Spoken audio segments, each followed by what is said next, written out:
السلام علیکم دوستوں، بالآخر انتظار کی گھڑیاں ختم۔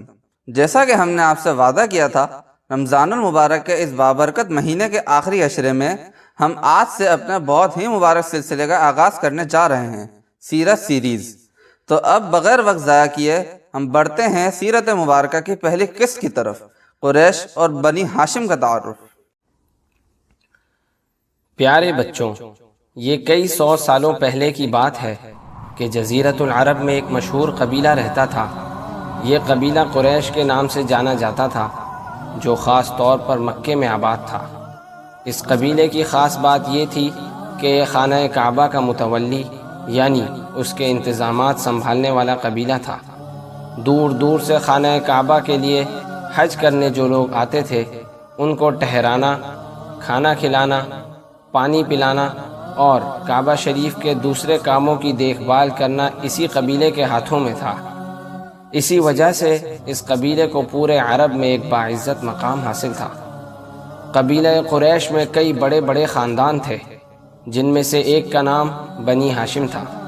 چونکہ یہ ہاشم نامی ایک شخص کی اولاد تھے، اسی لیے انہیں بنی ہاشم کہا جاتا تھا۔ ہاشم اس خاندان کے بڑے نامی گرامی شخص تھے۔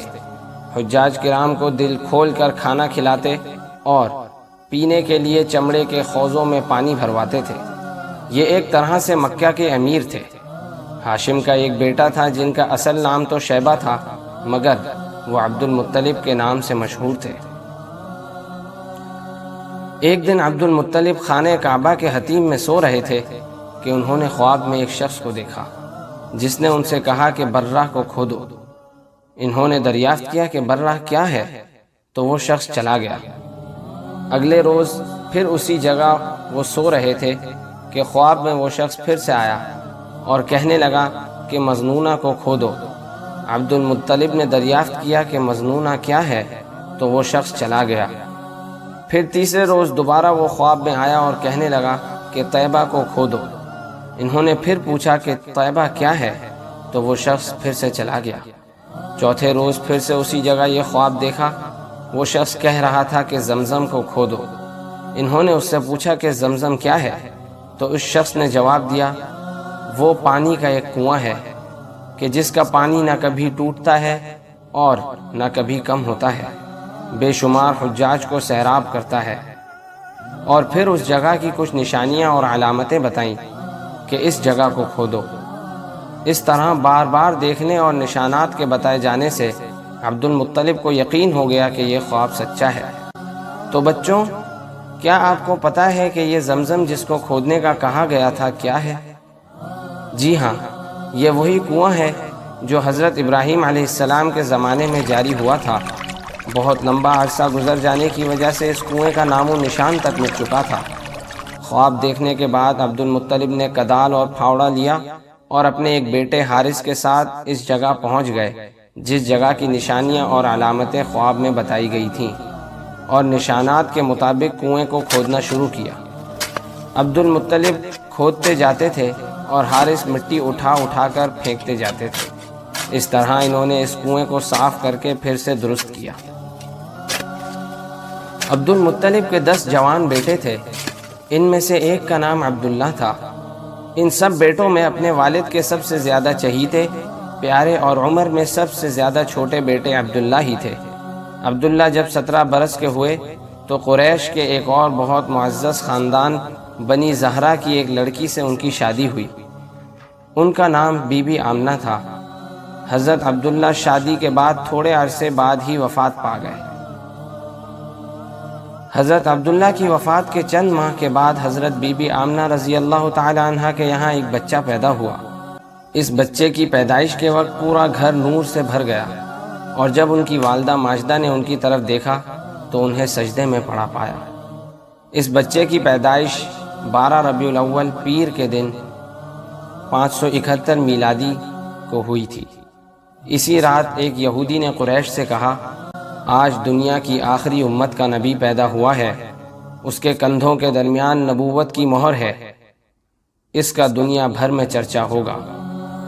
جی ہاں بچوں، آپ نے صحیح پہچانا، یہی وہ بچہ ہے جو ہمارے رسول اور آخری پیغمبر صلی اللہ علیہ وسلم ہے۔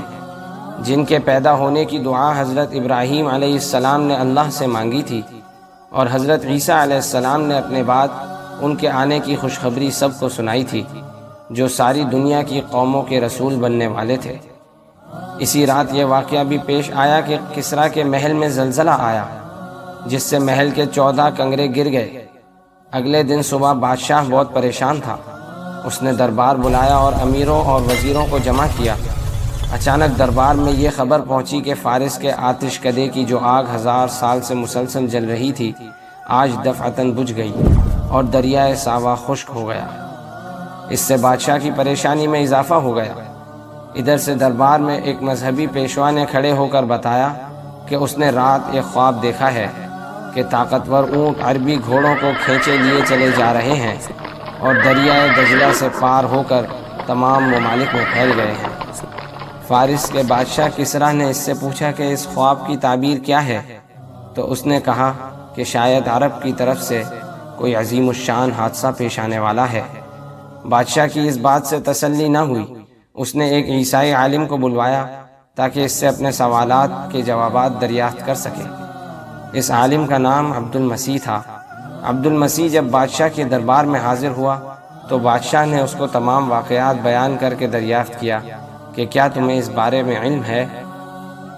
عبد المسیح نے کہا کہ اس کے بارے میں میرے ماموں ستیح سے معلوم ہو سکے گا، جو ان دنوں شام میں رہتے تھے۔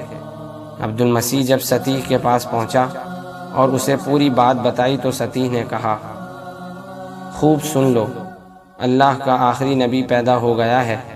بہت جلد فارس کا ملک اس کے قبضے میں آ جائے گا، اور محل میں جتنے کنگرے گرے ہیں کسریٰ کے بعد ان کے بقدر جانشین یعنی 14 بادشاہت کریں گے، اور پھر اس موجودہ سلطنت کا خاتمہ ہو جائے گا۔